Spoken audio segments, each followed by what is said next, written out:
5월 9일 토요일 정례브리핑을 시작하겠습니다. 오늘 0시 기준 신규 확진 환자는 18명이고 치료받고 계신 환자들은 1,016명입니다. 총 사망자는 252명으로 다행히 어제는 사망자가 없었습니다. 해외 유입 사례 1건을 제외하고 나머지 17건은 용인 지역 확진 환자와 관련된 지역사회 감염입니다.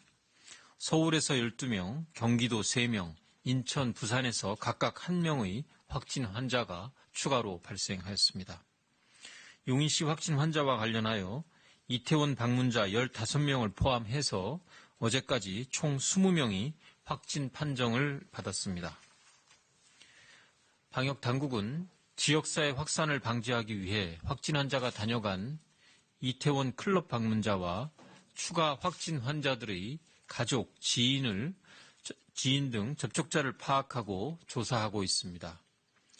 모든 가용 자원을 총동원해서 코로나19 확산을 통제하기 위해 노력하고 있으며 국민 여러분들께서도 지자체와 방역 당국이 제공하는 확진 환자 동선을 참고해서 확진 환자와 시간대, 동선이 겹치는 경우 방역 당국의 조치에 적극 협력해 주시기 바랍니다. 오늘 아침 정세균 국무총리 주재로 열린 중대본 회의에서는 각 중앙부처와 17개 시도와 함께 수도권 코로나19 병상 공동대응체계 구축계획, 경기, 서울, 인천, 강원, 지자체별 용인시 확진 환자 관련 방역조치 현황과 계획 등을 논의하였습니다. 정세균 총리께서는 지난 연휴 기간 중에 수도권에서 발생한 지역사회 집단 감염에 대하여 신속하고 광범위한 대응이 최선이므로 방대본과 지자체가 긴밀하게 협력해 접촉자를 조사하고 진단검사를 받을 수 있도록 할 것을 강조하였습니다. 보건복지부는 어제인 5월 8일 20시부터 6월 7일까지 한 달간 클럽 등 유흥주점, 감성주점, 콜라텍 등 유흥시설의 운영 좌지를 권고하고 불가피하게 운영하는 경우에는 방역수칙을 철저히 준수토록 하는 행정명령을 시행한 바 있습니다. 지난 5월 6일 생활 속 거리두기로 전환하면서 종교시설, 실내체육시설, 유흥시설과 학원 등 고위험시설에 대하여 세부 지침을 마련하여 안내한 바 있으나 이 지침은 권고사항일 뿐 강제력이 없는 한계가 있습니다. 이번 이태원 사례에서 나타나듯이 클럽 등 일부 유흥시설의 경우 방역수칙이 적절하게 준수되지 못하는 문제점이 있다고 보고 방역수칙을 준수하지 않으면 처벌이 가능하도록 다시 행정명령을 시행하게 되었습니다.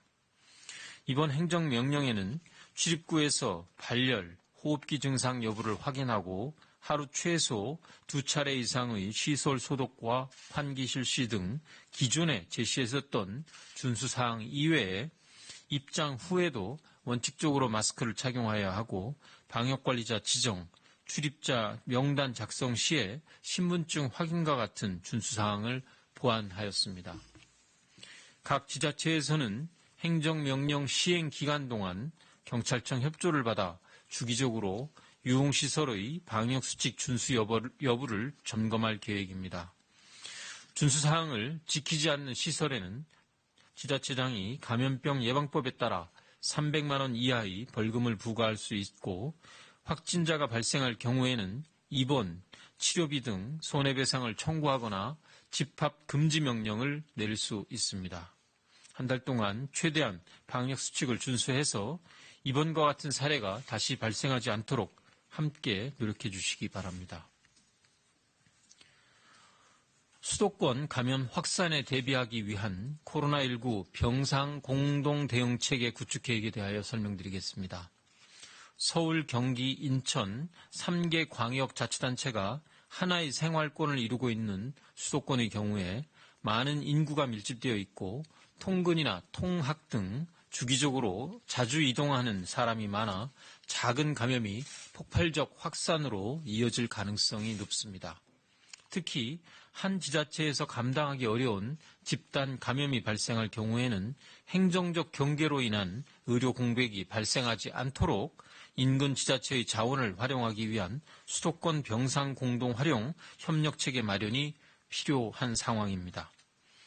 정부는 하루 확진자 규모에 따라 4단계로 구분하여 단계별로 수도권 병상을 공동으로 활용할 수 있는 대응체계를 가동해 나갈 계획입니다.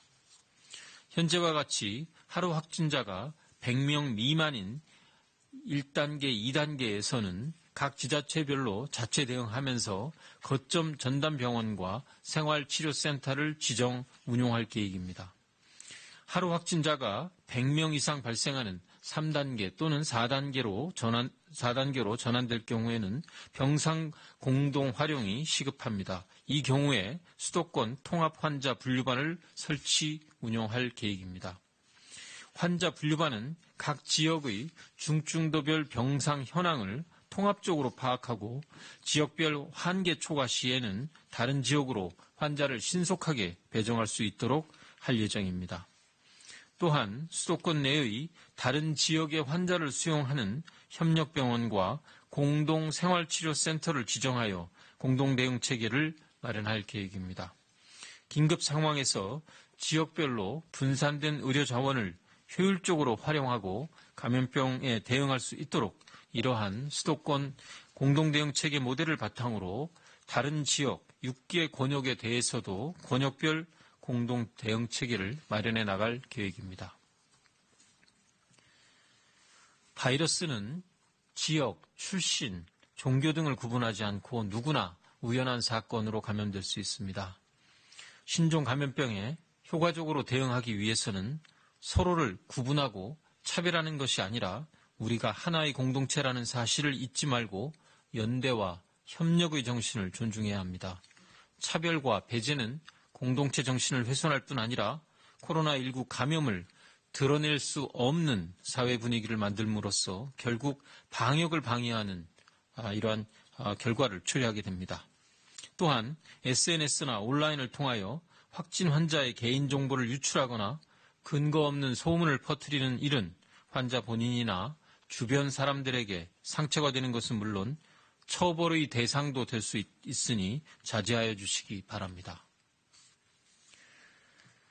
여러 차례 말씀드렸듯이 생활 속 거리두기는 코로나19의 종식을 의미하는 것이 아닙니다.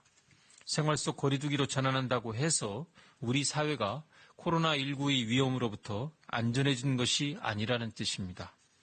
생활 속 거리두기는 일상생활과 경제활동을 계속 정지시키기에는 우리 사회가 감당해야 하는 피해가 너무 크기 때문에 감염병 유행 위험을 다소 각오하고 시작하는 것입니다.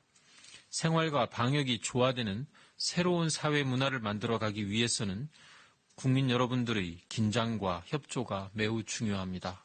생활 속 거리두기를 유지하기 위하여 가장 중요한 것은 국민들께서 방역수칙을 준수해 코로나19 유행의 규모를 줄이고 확산 속도를 늦추는 것입니다.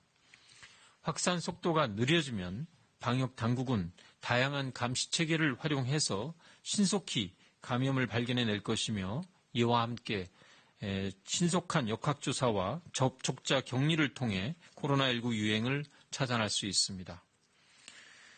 이렇게 방역관리 체계가 유지되기 위해서는 국민 여러분들께서 코로나19의 빠른 유행 속도를 늦추고 범위를 줄이는 데 적극적인 참여와 협조가 필요합니다. 앞으로도 코로나19 유행은 계속될 수 있습니다. 종교시설이나 실내 체육시설, 학교 등 모든 장소에서 코로나19는 나타날 수 있습니다.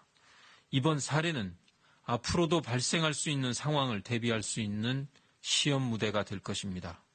국민 여러분들께서는 긴장을 늦추지 말고 각자의 자리에서 방역수칙을 준수해 주셔서 이번 사건으로 인한 유행이 더 크게 확산되지 않도록 협조해 주시기 바랍니다.